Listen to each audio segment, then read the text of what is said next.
নাটকীয়তায় ক্রোয়েশিয়াকে হারিয়ে শীর্ষ ১৬তে পর্তুগাল, শেষ ১৬তে প্রতিপক্ষ স্পেন। ভোরে কেপ ভার্দের চ্যালেঞ্জ নেবে আর্জেন্টিনা। ৪ মাস পর জনসম্মুখে খামেনির কফিন, কাল জানাজা। শ্রদ্ধা জানাতে আসছেন বিশ্ব নেতারা। কারবালায় নেওয়া হবে মরদেহ। ৬ দিনের আনুষ্ঠানিকতা শেষে ৯ জুলাই দাফন। ৫ থেকে ৭টা মতো মারছে বড় অস্ত্র। টেকনাফে আবারও বাসাবাড়ি কেঁপে উঠছে। মিয়ানমারে অভ্যন্তরীণ সংঘাতে কাঁপছে কক্সবাজার সীমান্ত। আতঙ্কে স্থানীয়রা। নতুন করে রোহিঙ্গা ঢলের সংখ্যা না থাকলেও সতর্ক BGB, coast guard. Septic tank আর পরিত্যক্ত কূপ যেন মৃত্যুর ফাঁদ। অসতর্কতায় বারবার ঘটছে প্রাণহানি। ৫ বছরে ২২৯ জনের মৃত্যু। জমে থাকা বিষাক্ত গ্যাস থেকেই দুর্ঘটনা। এবং রূপালী পর্দার তারকাদের মিলন মেলা। শিল্পী সমিতির নির্বাচনে বিএফডিসিতে উৎসব মুখর পরিবেশ। শিবা জয় ও আরমান মুক্তি প্যানেলে প্রতিদ্বন্দ্বিতা করছেন ৪২ জন।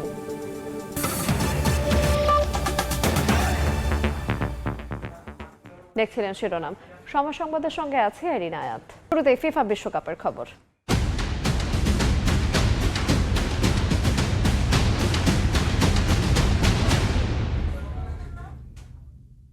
পর্তুগালের জয়ে উল্লাসে টরন্টো জুড়ে।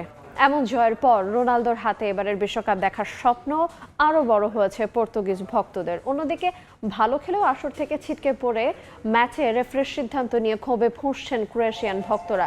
কানাডা থেকে ভক্তদের উন্মাদনা জানাতে যুক্ত হচ্ছেন, জানাবেন Rashed Limon.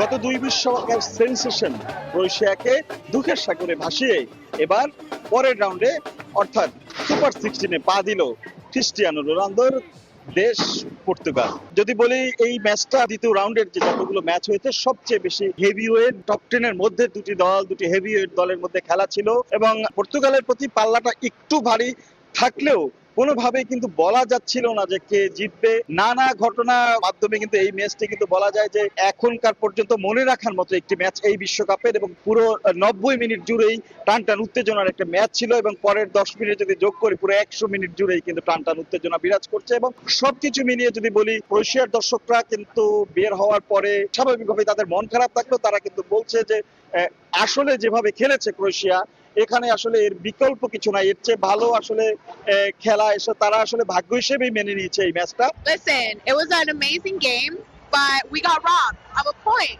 Absolutely heartbreaking.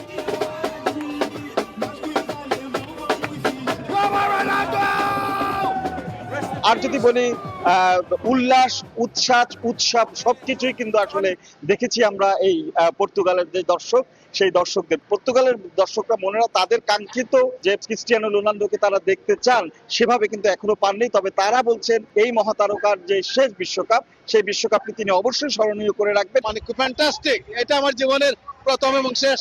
The match was unreal. I can't believe it. Ronaldo getting that good penalty. I'm happy about Portugal winning. Yes. Ronaldo is the goat. আজকের ম্যাচের পরে পর্তুগালের যে দর্শক সাপোর্টার রয়েছে তাদেরও কিন্তু আসলে প্রত্যাশা অনেক বেড়ে গেছে। তবে সেক্ষেত্রে যেটা বলতেই হয়, ক্রিস্টিয়ানো রোনালদোকে কিন্তু অবশ্যই আরো বেশি রেসপন্সিবল বা আরো বেশি দায়িত্ববান হয়ে কিন্তু পুরো এগিয়ে আসতে হবে। Viva o Império, viva Portugal. আরেকটি বিষয় বলে রাখি, আজকে কিন্তু টরন্টোর আসলে এইবার বিশ্বকাপের হোস্ট হিসাবে একদম শেষ ম্যাচ। সেই শেষ ম্যাচ কিন্তু আয়োজকরা যেভাবে চেয়েছিলেন ঠিক তেমনই একটি ম্যাচ দিয়ে আসলে টরন্টোর এই বিশ্বকাপ যাত্রা এবারের মতো শেষ হলো। রাশেদ লিমন, সময় সংবাদ, বিএমও স্টেডিয়াম, টরন্টো, কানাডা। বিশ্বকাপের রাউন্ড অফ 16 নিশ্চিত করে উল্লাসে ভাসছে স্পেনের সমর্থকরা। লামিন ইয়ামাল গোল না পেলেও বিশ্বকাপে তার আরও চমক দেখতে পারবে বলে বিশ্বাস ভক্তদের। আর এবার দ্বিতীয়বারের মতো বিশ্বকাপ জিতবে স্পেন, এমনটাই প্রত্যাশা সমর্থকদের। লস অ্যাঞ্জেলেস থেকে আরও জানিয়েছেন এস এম ইকবাল। লস অ্যাঞ্জেলেসের এই সোফাই স্টেডিয়াম আমাকে কেন যেন একটু নস্টালজিক করে ফেলছে। 2010 বিশ্বকাপ অর্থাৎ দক্ষিণ আফ্রিকা যে বিশ্বকাপটি ছিল সেখানে ফিরে যেতে ইচ্ছে করছে। সেই বিশ্বকাপে স্পেন গ্রুপ পর্বটা ভালোভাবে পার হলেও নকআউট ফেজে খুবই শেকি ছিল, 1-0 ব্যবধানে বলা যায় মোটামুটি সবগুলো ম্যাচ জিতে ফাইনালে গিয়েছিল এবং তারা বিশ্বকাপটা জিতেছিল। এবারের বিশ্বকাপটাও কিন্তু স্পেনের মোটামুটি ঠিক সেরকমই হয়েছে বা হচ্ছে, যদিও নকআউট ফেজে তারা অস্ট্রিয়ার বিপক্ষে 3-0 ব্যবধানের জয় পেয়েছে, কিন্তু প্রথমে কেপ ভার্দের বিপক্ষে ম্যাচ ড্র করার পর পরবর্তীতে উরুগুয়ের সঙ্গে মাত্র 1-0 ব্যবধানে জয়ের পর অনেকে হয়তো ভেবেছিল এই স্পেন দলটা সামনের দিনে আসলে কতটুকু যাবে, কিন্তু না, যতই সময় যাচ্ছে এই দলটা যেন আরো দুর্দান্ত হয়ে উঠছে। তার একটা প্রমাণ অস্ট্রিয়ার বিপক্ষে ম্যাচ দুর্দান্ত পারফর্ম করেছে তারা, 3-0 ব্যবধানের জয় নিয়ে এখন পরের পর্বের ছক কষে, যেখানে তাদের জন্য অপেক্ষা করছে Portugal. We had an amazing time. This was my first one from the World Cup. My husband goes to all of them. 3 more goals the rest of the tournament for him, I think. 3-0 গোলে হইছে, গোল 3-0 গোলে স্পেনের like একক আধিপত্য ছিল খেলাতে। I love the match, bro. It was my dream come true coming to a World Cup match. আজকের ম্যাচে যেভাবে পারফর্ম করেছে স্পেন, তাতে তারা আবারও নতুন করে স্বপ্ন বুনতে শুরু করেছে। যদিও সামনের পথটা অনেক কঠিন, তারপরেও তাদের প্রত্যাশা স্পেন ভালো করেই পরের রাউন্ডে যাবে, অর্থাৎ রাউন্ড অফ 16 পেরিয়ে তারা ধাপে ধাপে বিশ্বকাপের পরে যে রাস্তাগুলো আছে সেগুলো পরিষ্কার করবে। You know, he's such a young player and it's his first World Cup. খুবই ভালো হয়েছে, লামিন ইয়ামাল গোল করতে পারলে আরো ভালো হতো। Lamine needs to show up a little more, I believe. He's good, but he needs to show up a little better. Pedri also. They're playing good, but they need to do a little more. I think they're doing a great job and they're going to do an amazing job and it's going to be great. Spain এবং Argentina এই দুটো দলকে এক কাতারে রাখলে মনে হয় ভুল হবে না, কারণ দুটো দলের কৌশল অনেক ক্ষেত্রেই ম্যাচ করে। অনেকেই বলেছেন যে আর্জেন্টিনা যদি এবারে বিশ্বকাপ চ্যাম্পিয়ন হয় বা স্পেন যদি বিশ্বকাপ চ্যাম্পিয়ন হয় তাহলে তারা অবাক হবে না। তারা দুটো দলকেই সাপোর্ট করছে, তবে কোর স্প্যানিশ যারা তারা কিন্তু স্পেনকেই এগিয়ে রাখছে এবারের চ্যাম্পিয়নশিপের জন্য।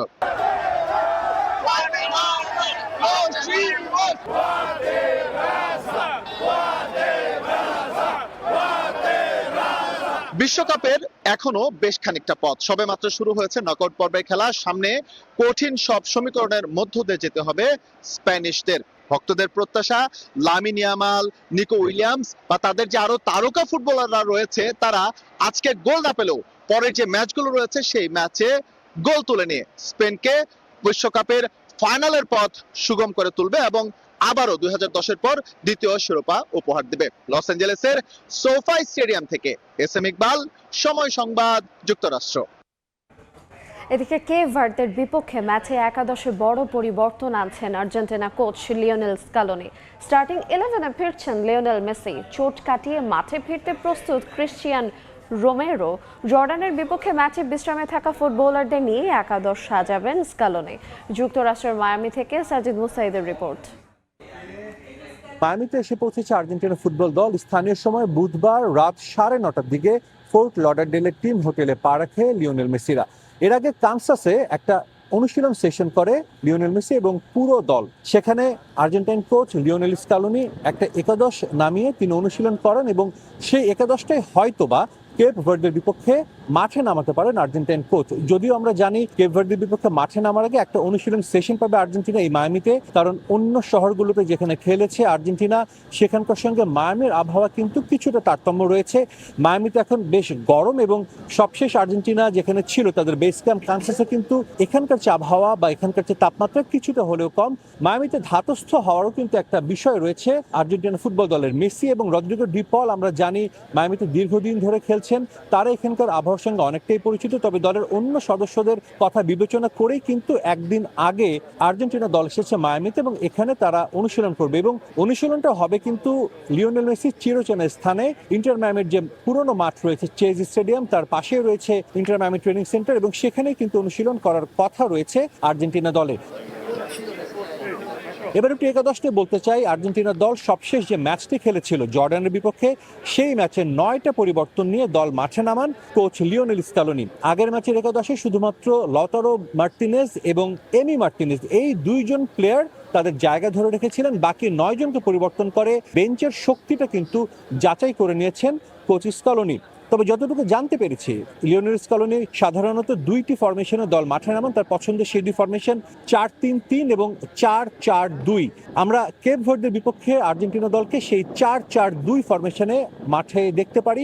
সবশেষ ম্যাচে ক্রিশ্চিয়ান রোমেরোর একটা ইনজুরি সংখ্যা ছিল, সবশেষ ম্যাচটা তিনি খেলেননি, মাঠে নামেননি। তবে স্বস্তির খবর, ক্রিশ্চিয়ান রোমেরো এখন পুরোপুরি ফিট, তিনি কেপ ভার্দের বিপক্ষে মাঠে নামবেন। এবং যে একাদশের কথা বলছিলাম কারা থাকতে পারেন একাদশে, সেটাও একটু জানাতে চাই।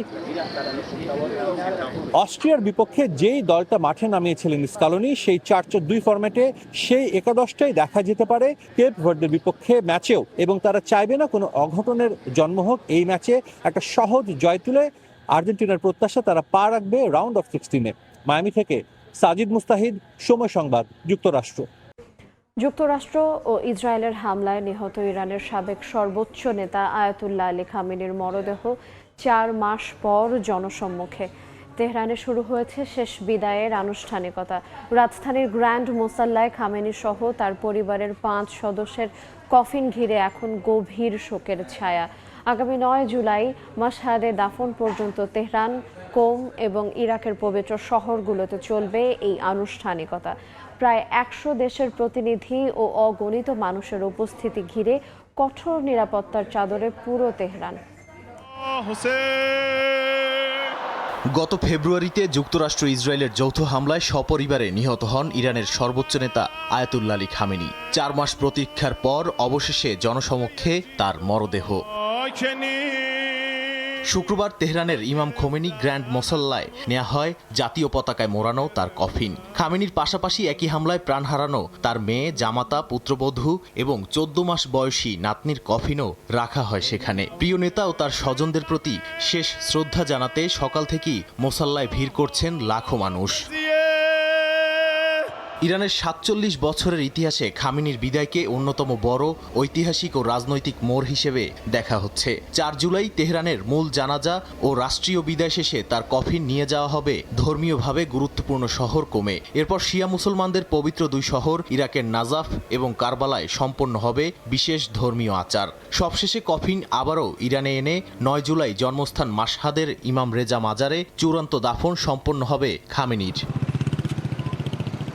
শোকযাত্রায় সামিল হতে তেহরানে জড়ো হচ্ছেন বিশ্বের প্রায় 100 দেশের শীর্ষ প্রতিনিধি ও ধর্মীয় নেতারা। পাকিস্তানের প্রধানমন্ত্রী শাহবাজ শরীফ, চীনের হে উই, ভারতের প্রতিনিধি দল এবং বাংলাদেশ থেকে স্পিকার হাফিজউদ্দিন আহমদ সহ বিশ্ব নেতারা এই অনুষ্ঠানে যোগ দিচ্ছেন। তবে ইসরায়েলের হামলা ও জীবননাশের আশঙ্কায় ইরানের নতুন সর্বোচ্চ নেতা ও খামেনির ছেলে মোস্তফা খামেনি বাবার শেষ বিদায়ের আনুষ্ঠানিকতায় সশরীরে উপস্থিত থাকছে না বলে ইঙ্গিত পাওয়া গেছে। নাদিম মারজান, সময় সংবাদ। মিয়ানমারের রাখাইনে আরাকান আর্মির অবস্থান লক্ষ্য করে বিমান হামলা চালাচ্ছে জান্তা বাহিনী। যুদ্ধ বিমান থেকে ওপারে বোমা ও গোলা বর্ষণের শব্দে কেঁপে উঠছে টেকনাফ ও উখিয়ার সীমান্ত এলাকাগুলো। এমন পরিস্থিতিতে অনুপ্রবেশের আশঙ্কায় নাফ নদী ও সীমান্তে টহল জোরদার করেছে বিজিবি এবং কোস্টগার্ড। তবে বিশেষজ্ঞদের মতে পরিস্থিতি উদ্বেগজনক হলেও অতীতের মতো বড় পরিসরে রোহিঙ্গা ঢলের আশঙ্কা আপাতত কম। বিস্তারিত জানাচ্ছেন সুজাউদ্দিন রুবেল। গত 1.5 বছর ধরে বাংলাদেশের সীমান্ত ঘেঁষা মিয়ানমারের রাখাইনের মংডু ও ভুতিডং শহর আরাকান আর্মির নিয়ন্ত্রণে। মংডু ও আশপাশের এলাকার নিয়ন্ত্রণ নিতে বিমান হামলা শুরু করেছে জান্তা বাহিনী। হামলা মিয়ানমারের ভেতরে হলেও বিস্ফোরণের তীব্রতায় নাফ নদীর এপারের ঘরবাড়িও কেঁপে উঠছে, যা আতঙ্ক ছড়াচ্ছে সীমান্তের বাসিন্দাদের মধ্যে। প্রথমে 5 থেকে 7টা মতো মারছে বড় অস্ত্র, তারপর দেখা গেছে কি সরা বন্দুক মারছে, ওইখান থেকে যে লাইটের ফোকাস দেখা গেছে। 7-8টা মোটর শেলের শব্দ শুনতে পাই। টেকনাফে আবারও বাসা বাড়ি কেঁপে উঠছে, বিকট আওয়াজ আমরা নদীর এপারেও পাচ্ছি। ওপারে বিস্ফোরণ, গোলাবর্ষণে সীমান্তের বাসিন্দাদের মধ্যে উদ্বেগ তৈরি হলেও এপারের পরিস্থিতি স্বাভাবিক। তবে যে কোনো পরিস্থিতি মোকাবেলায় বিজিবি ও কোস্টগার্ড সর্বোচ্চ সতর্ক অবস্থানে। অতীতের সংঘাতের প্রভাবে বাংলাদেশকে আশ্রয় দিতে হয়েছে লাখ লাখ রোহিঙ্গাকে। তবে এবার তেমন বড় ধরনের ঢলের আশঙ্কা দেখছেন না অভিবাসন ও শরণার্থী বিশেষজ্ঞরা। তাদের মতে মিয়ানমারের জান্তা ও আরাকান আর্মির মধ্যে সংঘর্ষ সীমান্তে আরও কাছাকাছি চলে এলে পরিস্থিতি অবনতি ঘটতে পারে।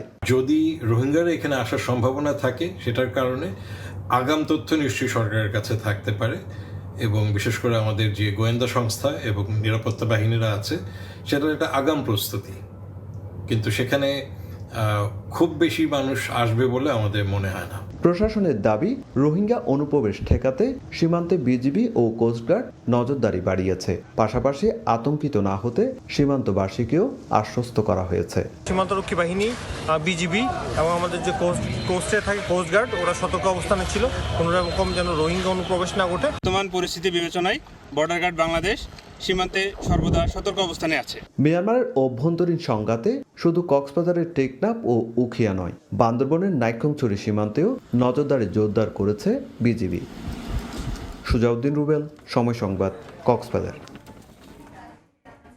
এ বিষয়ে বিস্তারিত জানাতে কক্সবাজারে আছেন সহকর্মী সুজাউদ্দিন রুবেল, সরাসরি যাব তার কাছে। রুবেল,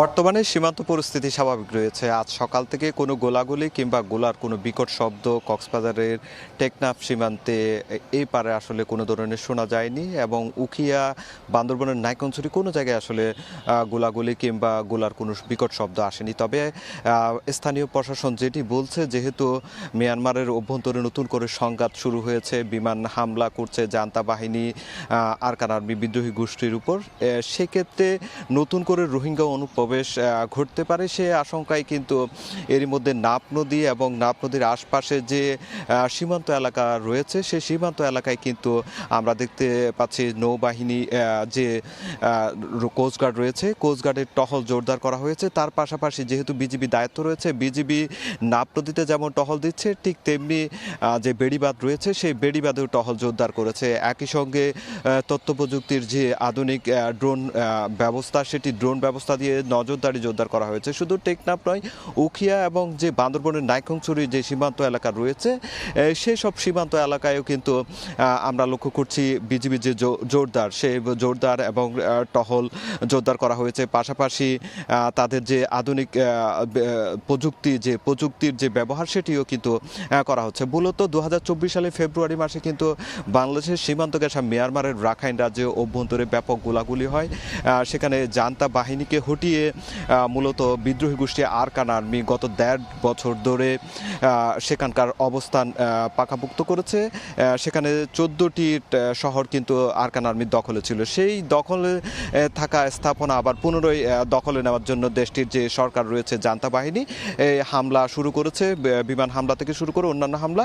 সেই প্রেক্ষিতেই কিন্তু এই নতুন করে সংঘাতটা শুরু হয়েছে। সেক্ষেত্রে বাংলাদেশে যে সীমান্তবর্তী এলাকা রয়েছে সেখানে সতর্ক অবস্থায় রয়েছে বিজিবি ও কোস্টগার্ড। তো এই ছিল আমার কাছে সবশেষ। সরাসরি যুক্ত ছিলাম কক্সবাজার থেকে। সময় সংবাদে আরো থাকছে, ছুটির দিনে রাজধানীতে চড়া মুরগির বাজার, সোনালী ব্রয়লার কেজিতে বেড়েছে 20 টাকা ওঠানামা নেই সবজি মাছের দরে, চালের দাম কমায় স্বস্তি। তরুণদের গবেষণা করে আত্মকর্মসংস্থানের দিকে নজর দেওয়ার আহ্বান জানিয়েছেন এলজিআরডি মন্ত্রী মির্জা ফখরুল ইসলাম আলমগীর। সকালে ঠাকুরগাঁও সদরে সোলাইমান আলীর উদ্ভাবিত সোলার প্যানেলের উদ্বোধন করে এ কথা বলেন তিনি। এ সময় সম্পূর্ণভাবে নিজের চেষ্টায় বিদ্যুৎ উৎপাদনে ভূমিকা রাখা সোলাইমান আলীর প্রশংসাও করেন মন্ত্রী। সোলাইমান আলীকে প্রযুক্তিগত সহায়তার আশ্বাস দেন তিনি।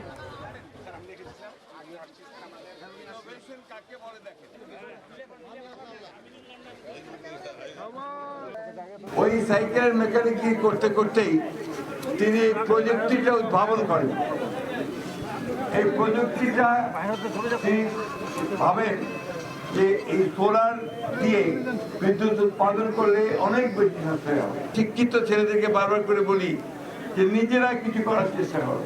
আজকে দেখেন উনি একজন সাধারণ একজন সাইকেলের বেকার মধ্যেও কোথায় কোন জায়গায় নিয়ে এসছেন নিজেকে।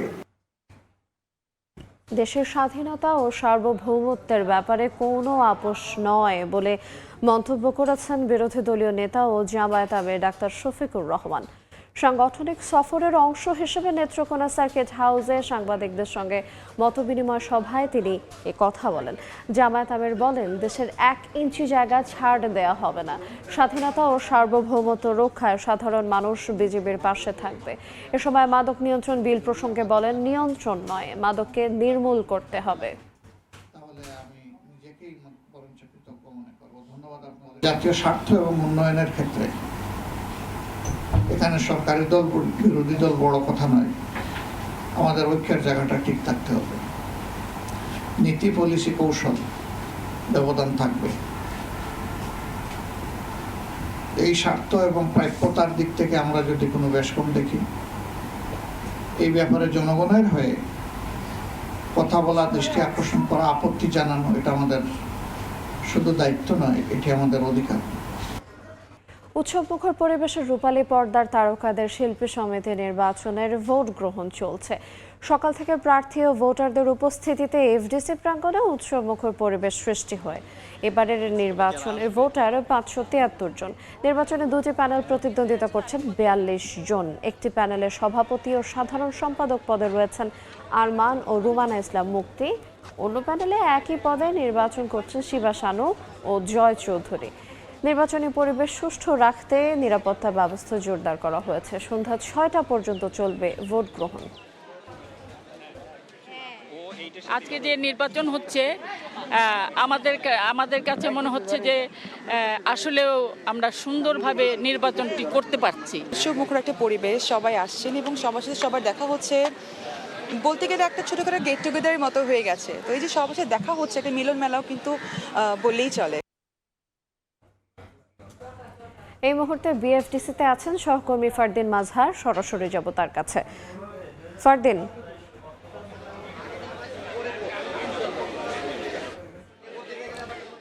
26 থেকে 28 মেয়াদের শিল্পী সমিতি নির্বাচনের ভোট গ্রহণ প্রক্রিয়া কিন্তু ইতোমধ্যে শুরু হয়ে গেছে।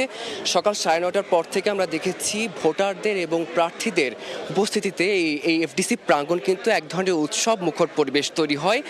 তাদের উপস্থিতিতে এক ধরনের আমরা দেখেছি এখন পর্যন্ত এক ধরনের নিরাপদে নির্বিঘ্নে ভোটাররা ভোট দিতে পারছে। এবারের নির্বাচনে কিন্তু মোট ভোটার রয়েছে 573 জন এবং এবারের নির্বাচনে মোট দুটি প্যানেল প্রতিদ্বন্দ্বিতা করছে। আমি যদি বলি যে একটি প্যানেলে কিন্তু সভাপতি পদে রয়েছে শিবা শানু এবং সাধারণ সম্পাদক পদে রয়েছে জয় চৌধুরী এবং অন্য প্যানেলে সভাপতি পদে রয়েছে ফাইটার আরমান এবং সাধারণ সম্পাদক পদে রয়েছে অভিনেত্রী রুমানা ইসলাম মুক্তি এবং এই দুটি প্যানেলে মোট 21 জন করে 42 জন প্রার্থী প্রতিদ্বন্দ্বিতা করছেন।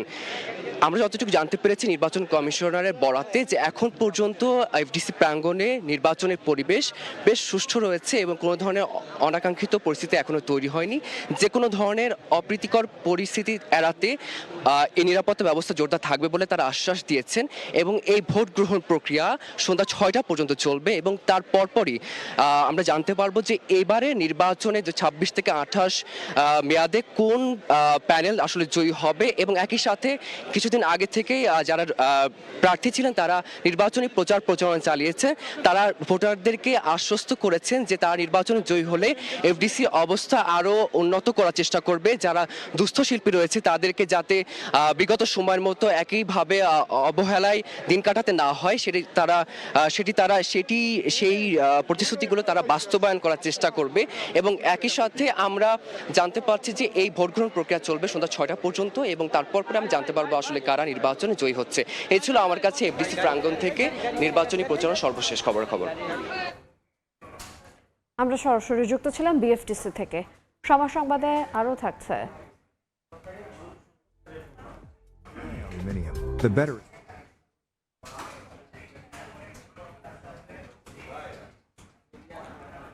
সময় সংবাদে আরও থাকছে।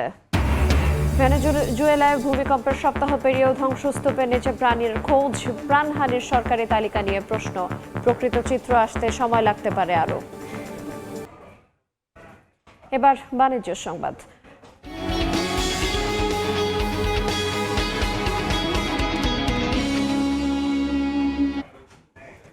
বাংলাদেশে আমদানি রফতানি বাণিজ্যের ভলিউম রেকর্ড পরিমাণ বাড়লেও ইউরোপ আমেরিকার মন্দা পরিস্থিতিতে রফতানি আয় কিছুটা কমে $48 বিলিয়ন এসে দাঁড়িয়েছে। ট্রাম্পের ট্যারিফ জটিলতার পাশাপাশি মধ্যপ্রাচ্যের যুদ্ধের কবলে পড়ে আশানুরূপ অর্ডার না আসায় শুধু তৈরি পোশাক খাতে অন্তত $1 বিলিয়ন কমেছে। অবশ্য জুন মাসে গার্মেন্টসের $3.38 বিলিয়ন সহ সর্বমোট $4.2 বিলিয়ন আয়ের মাধ্যমে মাসিক আয়ে আগের সব রেকর্ড ছাড়িয়ে গেছে। সাক্ষাৎ রিপোর্ট ক্যামেরায় বিস্তারিত জানাচ্ছেন কমল দে।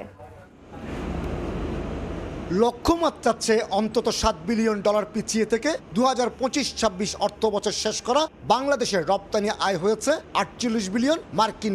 অবশ্য বিগত 2024-25 অর্থ বছরে এই আয় ছিল $48.28 বিলিয়ন।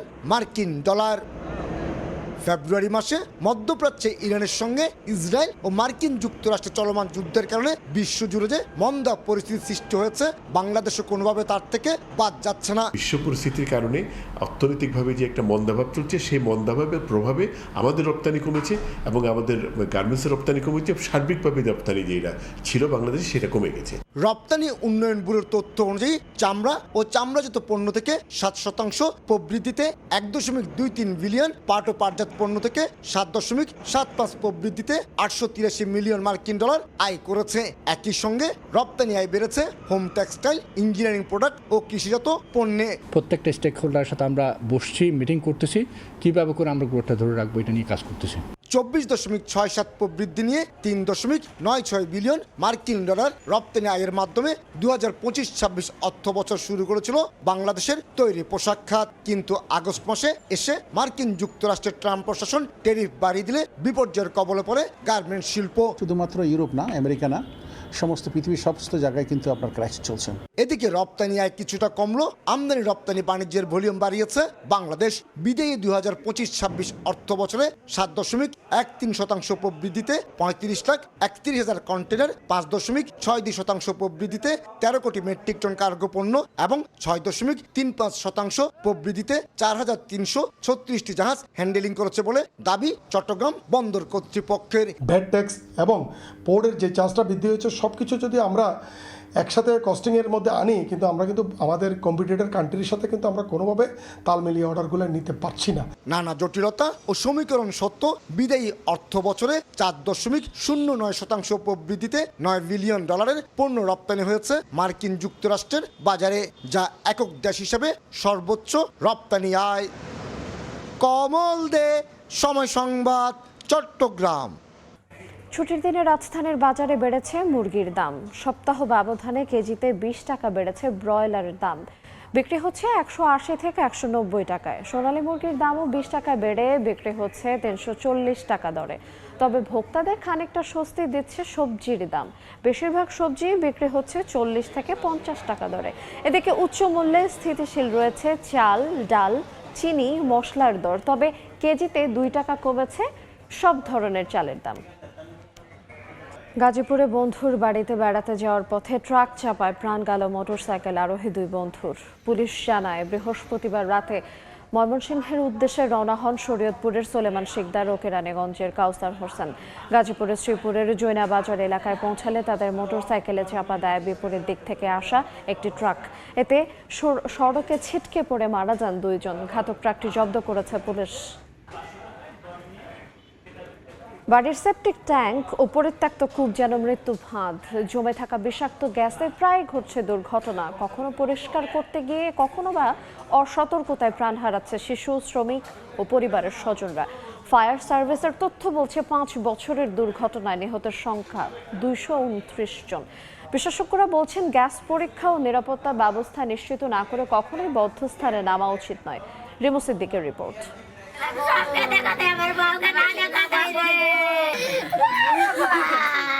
সেপটিক ট্যাঙ্ক দুর্ঘটনা, বিষাক্ত গ্যাসে কেড়ে নিয়েছে প্রিয়জনের প্রাণ। সম্প্রতি এমন বহু ঘটনায় নিঃস্ব হচ্ছে পরিবার। গুগল সার্চ অপশনে সেপটিক ট্যাঙ্ক দুর্ঘটনা লিখে সার্চ করলে মুহূর্তেই সামনে আসে শত শত মৃত্যুর সংবাদ। বিশ্লেষণে দেখা যায়, বেশিরভাগ ঘটনাতে একজনকে বাঁচাতে গিয়ে প্রাণ হারান এক বা একাধিক ব্যক্তি। কিন্তু কেন? বিশেষজ্ঞরা বলছেন, সেপটিক ট্যাঙ্কের ভেতরে জমে থাকা হাইড্রোজেন সালফাইড, মিথেন ও কার্বন ডাই অক্সাইড কয়েক সেকেন্ডে মানুষকে অচেতন করে ফেলে। তারপর ঘটে মৃত্যু। অথচ অধিকাংশ ক্ষেত্রেই গ্যাস পরীক্ষা করা হয় না। থাকে না oxygen support, gas detector, safety harness কিংবা প্রয়োজনীয় উদ্ধার সরঞ্জাম। ফলে একজনকে বাঁচাতে গিয়ে প্রাণ হারান এক বা একাধিক ব্যক্তি। অনেক লোকই আমরা জানি না যে এইটা আসলে কতখানি ঝুঁকিপূর্ণ কাজ। এবং এটার জন্য কী ধরনের ব্যবস্থা নিতে হবে। ফায়ার সার্ভিস ও সিভিল ডিফেন্স অধিদপ্তরের তথ্য অনুযায়ী 2021 থেকে 2025 এ 5 বছরে সেপটিক ট্যাঙ্ক, সুয়ারেজ ও কূপজনিত 175টি দুর্ঘটনায় নিহত হয়েছেন 229 জন। বিশেষজ্ঞরা বলছেন বাড়তি সতর্কতায় কমতে পারে অপ্রত্যাশিত এমন মৃত্যু। একটি হারিকেন বা কুপি জ্বালিয়ে দড়ি দিয়ে বেঁধে তা ধীরে ধীরে কূপের ভেতরে নামালে যদি তা দ্রুত নিভে যায় তাহলে বুঝতে হবে সেখানে আছে অক্সিজেনের ঘাটতি। পাতাসহ গাছের ডাল কেটে তা দড়িতে বেঁধে গর্তের ভেতরে অনেকবার ওঠানামা করালে বিষাক্ত গ্যাস কিছুটা বাইরে বেরিয়ে আসে এবং কিছুটা অক্সিজেন ঢোকে। পাশাপাশি পরিত্যক্ত বা অরক্ষিত কূপ ও ট্যাঙ্ক স্থায়ীভাবে বন্ধ রাখতে হবে। সতর্ক থাকলে সেফটি ট্যাঙ্কের মধ্যে পড়ে বা এই সকল জায়গায় যে সকল দুর্ঘটনা হচ্ছে আমার মনে হয় শতভাগ এই ধরনের দুর্ঘটনা এড়ানো সম্ভব। বিশেষজ্ঞদের মতে পুরোপুরি নিরাপত্তা নিশ্চিত করতে শুধু উদ্ধার পদ্ধতি নয়, সেপটিক ট্যাঙ্কের নিরাপদ রক্ষণাবেক্ষণ ও পরিচ্ছন্নতাকারীদের বাধ্যতামূলক প্রশিক্ষণ জরুরি। রিমু সিদ্দিক, সময় সংবাদ, ঢাকা। দেখছেন সময় সংবাদ। এবার দেশের বাইরের খবর। ভেনেজুয়েলায় ভয়াবহ ভূমিকম্পের 1 সপ্তাহ পেরোলেও চলছে উদ্ধার কাজ। বৃহস্পতিবারও এক নিরাপত্তারক্ষীকে জীবিত উদ্ধার করা হয়।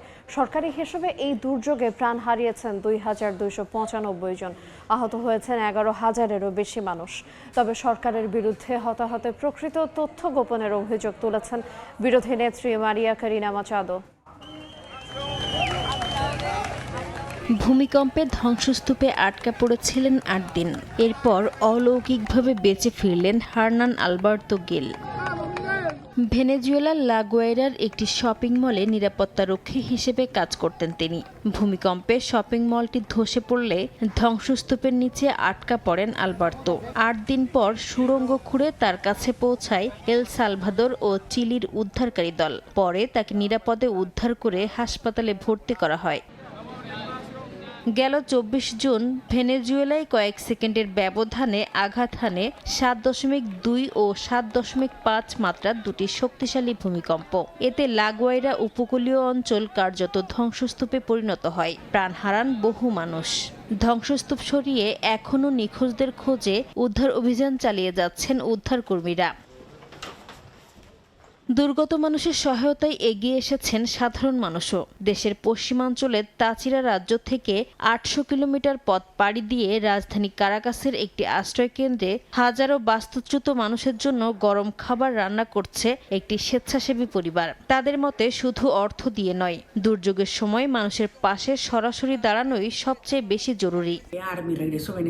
এদিকে বিরোধী নেত্রী মারিয়া করিনা মাচাদো সরকারের বিরুদ্ধে ক্ষয়ক্ষতির প্রকৃত তথ্য গোপন অভিযোগ তুলেছেন। দেশটির মানবাধিকার সংস্থা প্রভেও বলছে সরকারি হিসাব নিয়ে অনেক প্রশ্ন রয়ে গেছে। তবে নিখোঁজের সংখ্যা অনেক বেশি থাকায় প্রকৃত প্রাণহানির চিত্র সামনে আসতে আরো সময় লাগবে বলছেন সংশ্লিষ্টরা। মর্গগুলোতেও তৈরি হয়েছে চরম চাপ। অনেক মরদেহের পরিচয় শনাক্ত করতে ট্যাটু, পোশাক বা দাঁতের গঠনের উপর নির্ভর করতে হচ্ছে। ব্যয়বহুল হওয়ায় ডিএনএ পরীক্ষাও করা হচ্ছে না। নিখোঁজ স্বজনদের খুঁজতে অনেকেই এখন বেসরকারি অনলাইন ডেটাবেজের সহায়তা নিচ্ছেন। নাসরিন রুমি, সময় সংবাদ। এবার খেলার খবর।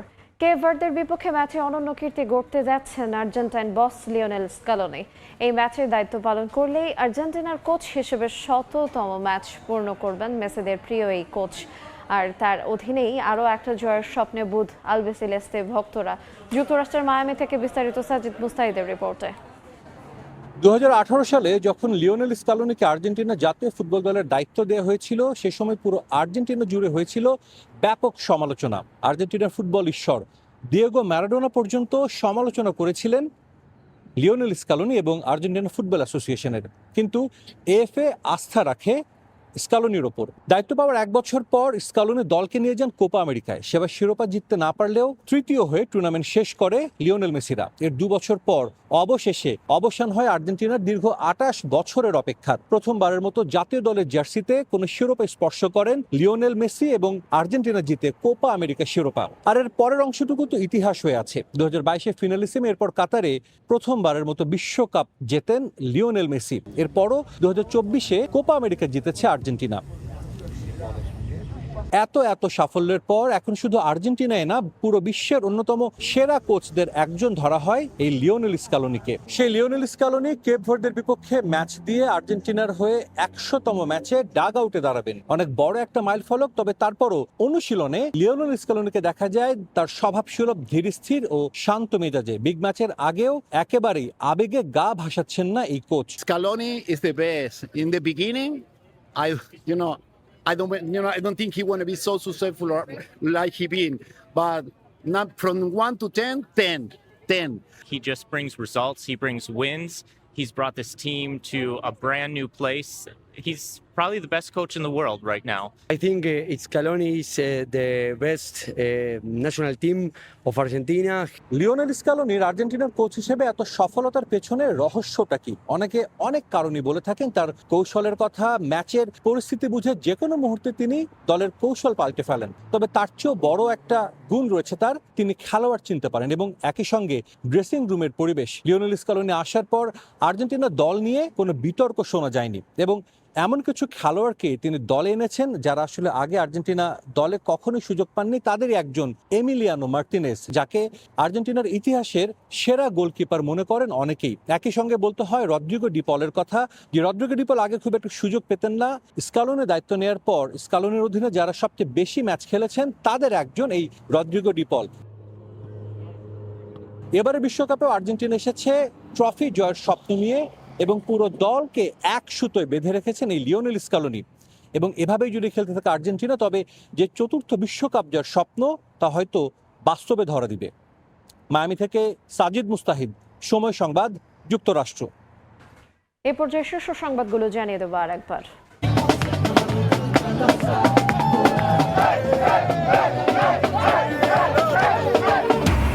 মহানাটকীয়তা, ক্রোয়েশিয়াকে হারিয়ে শীর্ষ 16তে পর্তুগাল, শেষ 16তে প্রতিপক্ষ স্পেন। ভোরে কেপ ভার্দের চ্যালেঞ্জ নেবে আর্জেন্টিনা। 4 মাস পর জনসম্মুখে খামেনির মরদেহ শেষ বিদায়ের আনুষ্ঠানিকতা শুরু। কাল জানাজায় অংশ নেবেন বিশ্ব নেতারা। 6 দিনের কর্মসূচি শেষে 9 জুলাই দাফন। 5 থেকে 7টা মতো মারছে বড় অস্ত্র। টেকনাফে আবারও বাসা বাড়ি কেঁপে উঠছে। মিয়ানমারে অভ্যন্তরীণ সংঘাতে কাঁপছে কক্সবাজার সীমান্ত, আতঙ্কে স্থানীয়রা। নতুন করে রোহিঙ্গা ঢলের সংখ্যা না থাকলেও সতর্ক বিজিবি, কোস্টগার্ড।